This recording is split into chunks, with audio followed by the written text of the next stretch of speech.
नमस्कार दोस्तों, जैसा कि आपको पता होगा कि इस बार अनिवार्य कर दिया है कि 40% अंक आपको पेपर के अंदर आने ही आने चाहिए, तभी आप पेपर के अंदर बैठ सकते हैं। अन्यथा आप पेपर के अंदर शामिल ही नहीं होंगे अगर आपके 40% से कम बन गए। देखिए, कई आरक्षित वर्गों के लिए 35% भी है, लेकिन 40% से कम अगर आपके हैं तो आप परीक्षा हॉल में जो आप शामिल उस वैकेंसी में हैं शामिल नहीं हो पाएंगे।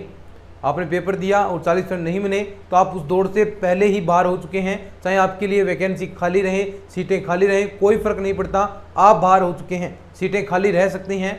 तो ज़रूरी क्या है दोस्तों कि मैथ्स के अंदर 40% अगर आपके आ गए तो लगभग मेरे ख्याल से इस बार कंपटीशन आपका थोड़ा हाई जाएगा। लेकिन 40% जिसने बना दिए वो निश्चित तौर पर आपका श्योर सिलेक्शन ले सकता है, क्योंकि दोनों पेपर के अंदर 40% लाना आसान काम नहीं है।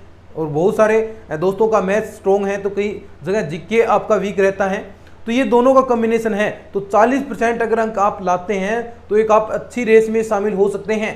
तो आपको कम से कम 40% का काम तो मैं बता रहा हूँ कि आप ये पढ़ेंगे तो ये चीज़ें आपको तैयार रखनी है पहले, फिर उसके बाद 40% अपना तैयार हुआ, फिर उसके बाद हम आगे और बढ़ेंगे, उन टॉपिक्स को भी हम तैयार करेंगे ताकि हमारे 50% तक मैक्सिमम देखिए 50-55% बन जाएंगे तो सफिशिएंट है मैथ्स के अंदर। बाकी पूरा फोकस अब आपको जीके पर भी करना है, जीके पर भी फोकस करो, ज़्यादा मैथ्स पर भी फोकस नहीं करना चाहिए। देखिए, लगभग क्वेश्चन तो आपसे उतने ही होंगे, 70-80 क्वेश्चन, बस मुश्किल से इतने ही क्वेश्चन अटैम्प्ट हो पाते हैं। तो आपको ये चीज़ें कवर करके अपनी और साथ में जीके वाला भी पोर्शन तैयार करना है। तो चलिए अब मैं बताता हूँ कि कौन कौन से वो सरल टॉपिक हैं जिनकी मदद से आप 40% अंक ला सकते हैं। थोड़े ही टॉपिक्स हैं, वो पढ़कर भी आप 40% ला सकते हैं। तो चलिए सबसे पहले हम बात करते हैं नंबर 1 पर। 9th से 10th वाला जो पोर्शन है बिल्कुल सरल टॉपिक्स हैं, उसके अंदर कोई दिक्कत वाली बात नहीं। नंबर सिस्टम, त्रिभुज क्या है, त्रिभुज का क्षेत्रफल कैसे निकलेगा, चतुर्भुज का क्षेत्रफल, बहुभुज आपका क्या होता है, तो ये छोटी छोटी बातें हैं। उसके अंदर आपका एरिया निकालना होगा, 3D के अंदर जो आपकी शेप्स हैं उनका एरिया आपको निकालना पड़ेगा। तो बिल्कुल सरल टॉपिक है और साथ में इसके अंदर प्रायिकता आपकी आ जाएगी, स्टैटिक्स आ जाएगी, और ये कुल मिलाकर आपके 10 से 15 क्वेश्चन कवर करते हैं। 10 से 15 क्वेश्चन 9th से 10th वाले पोर्शन के अंदर आपके आते हैं। तो ये देखिए 10 से 15 क्वेश्चन बिल्कुल सरल हैं, अच्छे से पढ़ेंगे तो एक भी गलत आपका नहीं होगा, ये गारंटी के साथ मैं कह सकता हूं। तो 10 से 15 क्वेश्चन आपके सारे सही होंगे। हमें बात देखिए 40% लाना है, तो 40% लाने के लिए 60 क्वेश्चन तो आपके सही होने चाहिए, यानी 120 नंबर तो पेपर में आपके मिनिमम आने चाहिए। कितने में से? 300 में से 120, 300 में से अगर आपके 120 नंबर तो आने चाहिए। नंबर आपको अप ही रखने हैं, 150 तक आपको जाना ही जाना है, 150-60 तक मैथ्स वाले पोर्शन के अंदर। तो इतने नंबर तो आपके आने चाहिए, तभी हम इस चीज़ पर ध्यान कर रहे हैं कितने कैसे आपके आ सकते हैं। कम से कम इतने नंबर तो हमारे आए ताकि हम उस रेस के अंदर तो रहें। ये रहा। दूसरी बात हम करते हैं 9th से 10th वाले के अंदर 10 से 15 क्वेश्चन आएंगे। टीचिंग मेथड बिल्कुल सरल टॉपिक है। टीचिंग मेथड बिल्कुल सरल टॉपिक है और आपके 20 क्वेश्चन इसके अंदर आते हैं। 20 दुए 40 नंबर का काम। अगर यहां पर मैं लगभग 12 क्वेश्चन मानूं, एवरेज मान लीजिए 12 दुए 24 नंबर का काम। 2 ही टॉपिक अभी हुए हैं। टीचिंग मेथड्स 20 क्वेश्चन बिल्कुल सरल हैं। आप एटलीस्ट इनमें ज़्यादा नहीं तो 15 क्वेश्चन तो आप आराम से सही कर दोगे। ठीक है, थोड़ा बहुत पढ़ेंगे तो 15 क्वेश्चन तो आपके कन्फर्म सही हो जाएंगे। तो ये रही बात टीचिंग मेथड की। अब हम चलते हैं बीएससी के अंदर। मैं बिल्कुल आसान चीज़ें बता रहा हूँ कि कौन कौन सी आपको चीज़ें करनी है, बिल्कुल सरल जो चीज़ें हैं उसके बारे में हम बात करते हैं। अब सबसे पहले हम बात करते हैं बीएससी वाली बुकों के अंदर। बीएससी बुक्स के अंदर कौन कौन सी सरल हैं, देखो कौन कौन सी सरल हैं। स्टैटिक्स डायनेमिक्स सरल है क्या? नहीं है। स्टैटिक्स डायनेमिक्स में क्वेश्चन बहुत बड़े बनते हैं, आपको वो क्वेश्चंस याद करने हैं। मैं करवाऊंगा तब आपको केवल मात्र कहूंगा कि ये क्वेश्चन आप याद कर लेना, आए तो ठीक है, नहीं आए तो कोई बात नहीं, लेकिन आपको वो क्वेश्चन याद ही रखने हैं। करने बैठोगे तो बेवजह का 15 से 20 मिनट एक क्वेश्चन खा जाएगा। तो ऐसा नहीं करना है आपको, केवल मात्र जो थोड़ा सा स्मार्ट वे में चीज़ें चलेंगे तो ही हमारा सिलेक्शन हो पाएगा।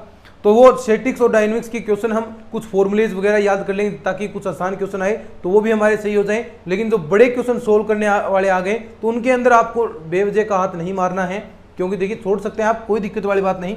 बीएससी के अंदर सबसे पहले अब्स्ट्रैक्ट अलजेब्रा जो ग्रुप थ्योरी वाली बुक है, बिल्कुल आसान बुक है भाई, और इसमें 5 से 6 क्वेश्चन इस बुक में से पूछे जाते हैं। और बिल्कुल अगर आप अच्छे से तैयारी करेंगे तो ये 5 से 6 क्वेश्चन आपके सही हो जाएंगे। दूसरी बात, मैं बात करता हूं आपकी वेक्टर कैलकुलस की।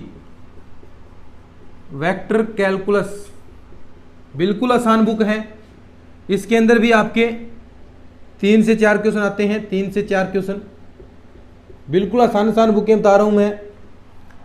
Abstract algebra, vector calculus, number 3 पर आपकी रियल एनालिसिस, बिल्कुल आसान बुक है।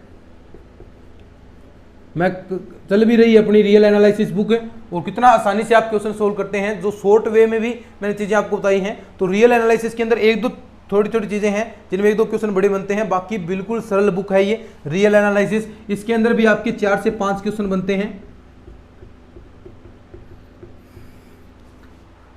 एक आपकी कॉम्प्लेक्स एनालिसिस, अभी जो नया सिलेबस के अंदर जुड़ा है, बिल्कुल सरल बुक है, पूरी बुक नहीं है वो, 2-3 तो चैप्टर हैं उसके अंदर, बिल्कुल सरल है कॉम्प्लेक्स एनालिसिस। ये भी हम जल्द ही चीजें करने वाले हैं। तो ये देखिए, थोड़ा सा नीचे कर देता हूं इसको मैं। तो ये बीएससी के अंदर ये 4 बुकें, एक न्यूमेरिकल एनालिसिस भी आपकी सरल है, उसके अंदर भी 2-3 क्वेश्चन बनते हैं, यहाँ भी 2-3 क्वेश्चन बनेंगे। तो कुल मिलाकर अगर आप बात करें 4 से 5 क्वेश्चन और यहाँ पर बन जाएंगे आपके। तो टोटल क्वेश्चन अभी बात करते हैं अपन, कितने हो गए, 4-4 8 और यहाँ पर 4 12 और 5 17 क्वेश्चन आपके यहाँ से बन गए, 17 क्वेश्चन आपके यहाँ बन गए बीएससी वाले पोर्शन के अंदर। 17 से 20 क्वेश्चन आपके यहाँ पर बन गए हैं। अब देखिए, जो सरल चीज़ें हैं उनसे आप 60% कैसे ला सकते हैं। एटलीस्ट आपको ये चीज़ें तो तैयार कर लेनी है कि हाँ भाई मेरे 60% तो 60% नहीं, 60 क्वेश्चन तो मेरे सही हो गए, 40% मेरे बन जाएंगे। ठीक है, लिखो इस चीज़ को, साथ में स्क्रीनशॉट ले लो, फिर आगे और बात करते हैं अपन। तो टोटल क्वेश्चन कितने हो गए, 30 20 और 37 और यहाँ पर 10 जोड़ सकते हैं, लगभग 47 से 50 क्वेश्चन आपके बीच में हो गए हैं। ठीक है, अब बात करते हैं अपन, एक टॉपिक इंपॉर्टेंट है, देखिए सरल ना लगे आपको, लेकिन ये टॉपिक इंपॉर्टेंट है, ये आपको तो करना ही करना है, ये नहीं छोड़ सकते आप। कौन सा, 12th वाले पोर्शन के अंदर आते हैं, 11th और 12th वाले के अंदर। कौन से वाला, नंबर 1 अवकलन समाकलन, ये टॉपिक नहीं छोड़ सकते आप। क्यों नहीं छोड़ सकते, क्योंकि इसके अंदर 17 से 20 क्वेश्चन आपके बनते हैं। ये टॉपिक तैयार कर लिया तो मतलब आपका, देखिए पहले 45 क्वेश्चन पहले हो चुके हैं, यानी 45 से 50 के बीच में क्वेश्चन है, और ये आप ऐड करेंगे तो लगभग 60 से 64 के बीच में क्वेश्चन आपके हो गए। ये टॉपिक तैयार करते ही 60 से 64 आप उस चीज़ पर तो आ चुके हैं जो आपको मिनिमम लानी है। मिनिमम तो अगर आप पहुंच चुके हैं केवल मात्र 5-6 टॉपिक्स के साथ ही, तो ये आपको मिनिमम चीज़ तो आपकी कवर हो चुकी है। अब कुछ चीज़ें आपको और भी साथ साथ में एक्स्ट्रा अभी तैयार कर लेनी चाहिए, जैसे जो बिल्कुल सरल हैं आपकी मैट्रिक्स एंड डेटर्मिनेट्स, इसके अंदर भी आपके 2 से 3 क्वेश्चन, तीन क्वेश्चन तो आते हैं अभी कन्फर्म, 3 क्वेश्चन आपके यहाँ आएंगे। आपके जो सेट वाला पोर्शन है वो भी बिल्कुल सरल है, सेट एंड रिलेशन, बिल्कुल आसान क्वेश्चन आते हैं, इसके अंदर भी 2 क्वेश्चन आपके बनते हैं। जो आसान है वो चीजें आपको मैं बता रहा हूं। वेक्टर अलजेब्रा बिल्कुल सरल है,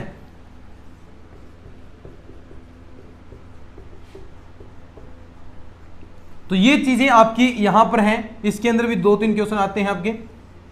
तो ये चीजें देखो कितने क्वेश्चन हो गए, और भी आपके हो गए, तो लगभग आप 70 क्वेश्चन तक पहुंच चुके हैं।